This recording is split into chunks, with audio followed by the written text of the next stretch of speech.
Guys, আজকে তো তোমরা সবাই জানো না তোর জন্মদিন। তোর জন্মদিনে একটু পায়েস না হলে হয় না, বা বলতে পারো এবছর আমি তেমন কিছু একটা করছি না, তো একটু পায়েস রান্না করতে খাওয়াতে পারি। হ্যাঁ যাই। সো তার জন্য এই যে ইনগ্রেডিয়েন্টস রেডি, অ্যান্ড এখন আমি নিজে হাতে বানাবো পায়েস। আর আগে একবার বানিয়েছিলাম, যা পিচ্চিরি খেতে হয়েছিল, শুধু মিষ্টি হয়ে গেছিলো। তো এবার আমি অনেক কিছু পর আবার বানাচ্ছি, দেখা যাক কেমন হয়।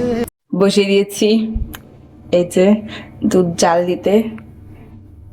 এখন আমাকে এখানে দাঁড়িয়ে থাকতে হবে, কখন দুধটা ফুটে যায় বলা যায় না। আমি এখান থেকে দেবো, দুধটা ফুটে যাবে। গাইস, দুধ ফুটছে, চাল দিয়ে দিয়েছি। আর এখানে কাজু কিশমিশটাকে আমাকে এখন চুপাতে দিতে হবে, আই মিন ভিজাতে দিতে হবে। চলো এটাকে আমি চুপাতে দিই এখন।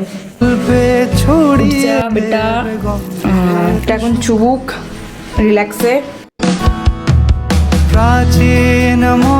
এই যে হয়ে গেছে, আর আমি চিনিও দিয়ে দিচ্ছি, আর এখন কাজু কিশমিশটা দিয়ে দেবো।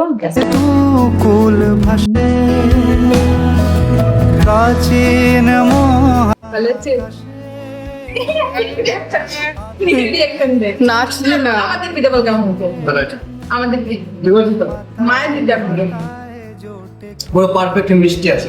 পারফেক্ট মিষ্টি, আমার এটা খুব বেশি ভালো।